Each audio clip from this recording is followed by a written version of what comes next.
I define the pair whose dimension are equal. Dimension क्या होना चाहिए? इक्वल होना चाहिए। एम मेंस 2002 में पूछा हुआ है, ठीक है ना। डायमेंशन हम लोग जानते हैं, डायमेंशन कैसे निकालते हैं? फार्मूला से निकालते हैं ना, रट के तो कभी याद होगा नहीं उतना सारा।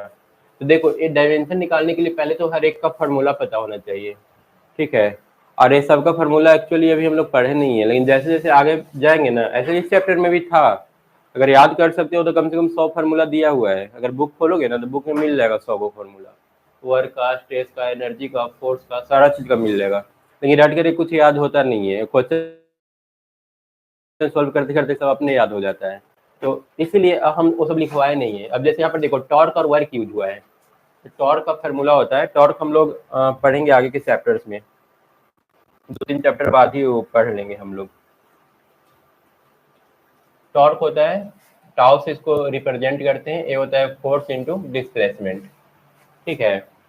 फोर्स इनटू परपेंडिकुलर डिस्टेंस को हम लोग टॉर्क बोलते हैं। टॉर्क होता है जैसे कोई यहाँ पर एक मान लो कि कुछ रड गाड़ा हुआ है, ठीक है। अब इसको घुमाना है, ठीक है, इस रड को घुमाना है, तो यहाँ पर हम लोग धक्का देंगे, तो यहाँ पर तुम फोर्स लगा रहे हो, ठीक है। यहाँ पर फोर्स लगा रहे हो और यहाँ से यहाँ तक जो डिस्टेंस हुआ ना, वो परपेंडिकुलर डिस्टेंस हुआ। तो ये फोर्स और डिस्टेंस दोनों मिलकर क्या हो जाता है? टॉर्क बन जाता है। टॉर्क का काम क्या है? किसी चीज को घुमाना। फोर्स का काम होता है आगे बढ़ाना, लेकिन यहाँ पर टॉर्क लगा रहे हैं इसको घुमाने के लिए, इस रड को घुमा दे इसलिए। तो फोर्स इंटू परपेंडिकुलर डिस्टेंस होगा। फोर्स का क्या होता है? एम एल टी -2, कल पढ़े थे हम लोग। और डिस्टेंस का क्या होगा? लेंथ एल ना, बन गया एम एल स्क्वायर टी -2। उसके बाद वर्क है। वर्क क्या होता है? Force into displacement.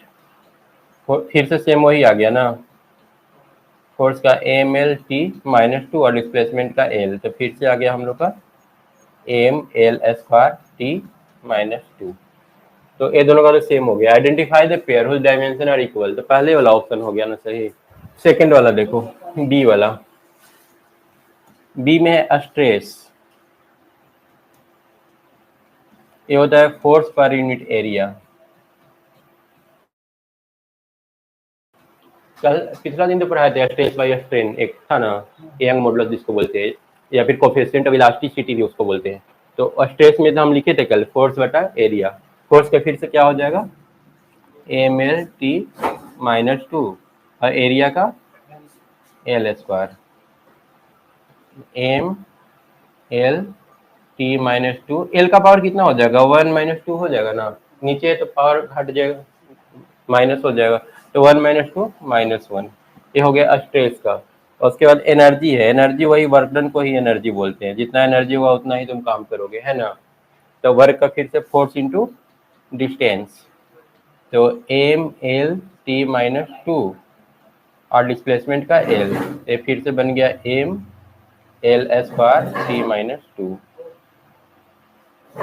ठीक है। वाला चेक करो, सी फोर्स का क्या हो जाएगा? M L T -2। देख रहे हो ना, फोर्स का याद रखने से मैक्सिमम बन जाता है क्वेश्चन। और स्ट्रेस का फिर है,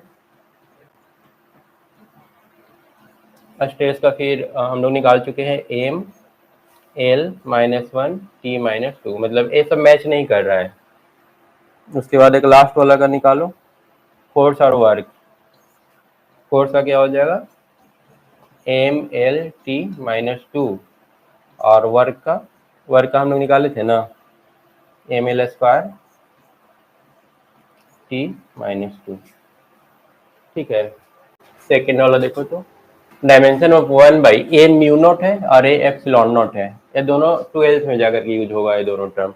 एक तो हम लोग पहला चैप्टर इलेक्ट्रोस्टैटिक्स में पढ़ेंगे और दूसरा मैग्नेट वाला जो चैप्टर है वहाँ पर, ठीक है ना। इलेक्ट्रोस्टैटिक्स में एप्सिलॉन नॉट देखने को मिलेगा। तो इसका हम लोग तब तक नहीं निकाल सकते हैं ना जब तक फार्मूला हम लोग को पता नहीं है। एप्सिलॉन नॉट का रट करके याद कभी होगा नहीं, तो इसका फार्मूला पहले लिख लेते हैं। इलेक्ट्रोस्टैटिक्स में एक फार्मूला हम लोग को पढ़ना है कि दो चार्ज के बीच फोर्स लगता है। दो चार्ज हो, एक पॉजिटिव एक निगेटिव, या फिर पॉजिटिव पॉजिटिव कोई भी चार्ज हो दो ठो, तो उनके बीच या तो अट्रैक्टिव फोर्स लगता है या फिर रिपल्सिव फोर्स लगता है। उस फोर्स का जो वैल्यू होता है 1/4 pi epsilon naught Q1 Q2 by r square होता है, ठीक है। तो यहाँ से हम लोग चाहे तो एप्सिलॉन नॉट निकाल सकते हैं। एप्सिलॉन नॉट हो जाएगा 1/4πf Q1 Q2 by r square. अब सबका यूनिट हम लोग जानते हैं, एफ का 1/4, इसका तो होगा नहीं कोई यूनिट 1/4π का, ये तो नंबर है। एफ का हम लोग जानते हैं 1/mL/t-2।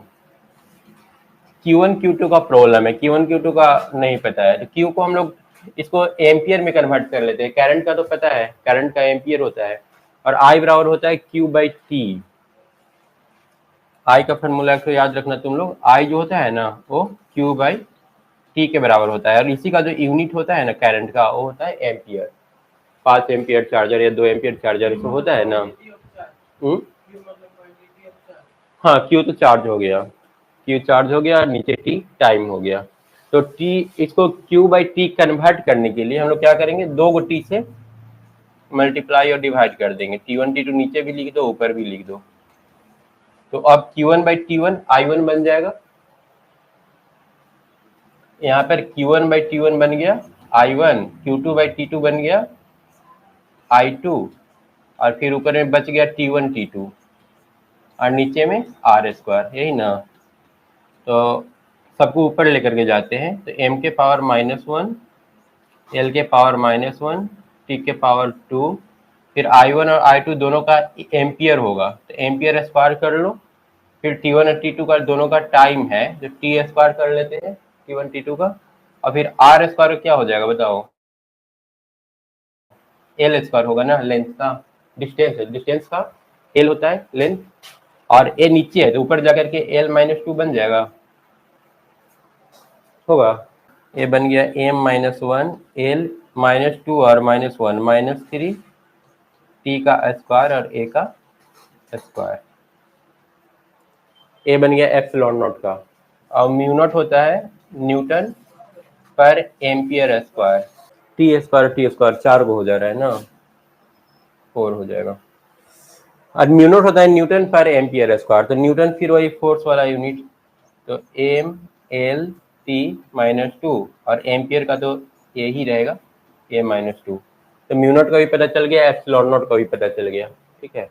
अब mu naught into epsilon naught कर लो, mu naught epsilon naught multiply करेंगे तो देखो तो कितना आ जाएगा, m के पावर, सब पावर ऐड हो जाएगा ना, -1 और +1 मिल करके 0, तो m का पावर 0, l के पावर -3 और +1 -2, l के पावर -2, फिर t के पावर 4, 4 में से 2 गया तो 2, और 0, a के पावर 0, मतलब कुल मिला के a सिर्फ बच गया l के पावर -2 और t के पावर 2। अब हम लोग करना है 1/μ0 एप्सिलॉन नॉट, तो ये बन जाएगा, उल्टा उल्टा करना है ना, साइन चेंज हो जाएगा, माइनस वाला +2, चलो ऐसे ही कर देते हैं, 1/L के पावर -2 T का स्क्वायर। तो ये जब ऊपर जाएगा तो L के पावर 2 और T का कितना -2, ठीक है, नोट कर लो। आया ऑप्शन कौन सा आया, L स्क्वायर T के पावर -2, ये 2003 का है। Not having same dimension, same dimension नहीं होना चाहिए। पहला में था कि सेम किसका है, इसमें सेम किसका नहीं है, बी वाला का। अच्छा इसका बोल रहे हो, देख लेते हैं। पहला वाला तो निकाले थे, पहला वाला का तो सेम था। अच्छा इसका क्या आया था, इसका क्या आया था, L2T-2। अच्छा, और स्पीड का हो जाएगा मीटर पर सेकेंड स्क्वायर, ये सेम नहीं हो रहा है ना। देखो पहले इसी का निकाल लेते हैं, पहले क्या है स्पीड, स्पीड क्या हो जाएगा मीटर बटा सेकेंड ना, L/T, मतलब L T के पावर -1। उसके बाद सेकेंड है, हम लोग निकाले थे पिछला क्वेश्चन में, क्या निकाले थे, 1/μ0 एप्सिलॉन नॉट, यही निकाले थे ना। और इसका वैल्यू क्या आया था, फिर से बोलो, L2T-2, ठीक है। या फिर हम लोग लिख सकते हैं μ0 एप्सिलॉन नॉट के power -1 is equal to L2T-2, इसको ऊपर लेके जाएंगे तो -1 हो जाएगा, ठीक है। अब दोनों तरफ अंडर रूट कर देते हैं, μ0 एप्सिलॉन नॉट के पावर -1, इसका अंडर रूट कर दो और इसका भी अंडर रूट कर दो। तो अंडर रूट को क्या -1 लिख सकते हैं, mu naught epsilon naught -1 into 1/2 is equal to L के पावर 1 टी के पावर -1। तो ये आ गया mu naught epsilon naught power -12 is equal to L T -1। यही है ना, mu naught epsilon naught power -12। Same आ गया दोनों का, एल टी -1 एल टी -1, मतलब ए वाला सेम है दोनों का दोनों। The physical quantity not having the same, same किसका नहीं ये पूछा है, टॉर्क और इसका भी सेम आया था ना। उसके बाद चेक करते हैं स्ट्रेस वाला और यंग मॉडुलस वाला। तो स्ट्रेस क्या होता है, फोर्स बटा एरिया, एम एल टी -2 बटा एल स्क्वायर। तो एम एल -1 टी -2। उसके बाद यंग मॉडुलस है, ये होता है स्ट्रेस बटा स्ट्रेन, स्ट्रेस बटा स्ट्रेन। स्ट्रेन का तो कोई यूनिट होता नहीं है, तो फिर स्ट्रेस वाला ही हो गया, मतलब इसका भी सेम हो गया, है ना। अब रह गया लास्ट एक तो बी वाला, बी वाला का चेक करते हैं। बी वाला में मोमेंटम, मोमेंटम होता है mass into velocity, m into v. तो एम का तो एम ही रहेगा और वी का हम लोग निकाल चुके हैं, वी का कितना आया था एल टी -1, वहां पर ऊपर में निकाले थे। तो ये हो गया एम एल टी -1 मोमेंटम का। उसके बाद क्या है प्लैंक कांस्टेंट, प्लैंक कांस्टेंट होता है ई बराबर एच इंटू न्यू, न्यू मतलब फ्रीक्वेंसी, ई बराबर एच न्यू। यही जो एच है ना, ये तुम्हारा प्लैंक कांस्टेंट है, ये एनर्जी का फॉर्मूला है, एनर्जी बराबर एच इंटू एफ। तो एच बराबर क्या हो जाएगा ई बाई एफ, एफ का उल्टा टी होता है, तो ई इंटू टी भी लिख सकते हैं हम लोग, टाइम पीरियड का उल्टा फ्रीक्वेंसी होता है, ठीक है। और एनर्जी का जो वर्क डन का होता है ना, वही एनर्जी का होता है, क्योंकि जितना हम लोग का एनर्जी होता है उतना ही हम लोग काम करते हैं। और वर्क डन का क्या होता है, फोर्स इंटू डिस्प्लेसमेंट वाला। तो ये हो गया एम एल टी -2, फिर एक तो डी का एल आएगा और एक तो टी इसका आएगा, तो आ गया एम एल स्क्वायर टी -1। ये दोनों का सेम नहीं आ रहा है ना, इसका डिफरेंट आ गया और इसका डिफरेंट आ गया, M L T -1 M L square T -1। तो हम लोग का सही आंसर कौन सा होगा, ये इसका सेम नहीं आ रहा है, नोट कर लो इसको। क्या था फॉर्मूला, 6 पाई ईटा आर भी एफ बराबर ना।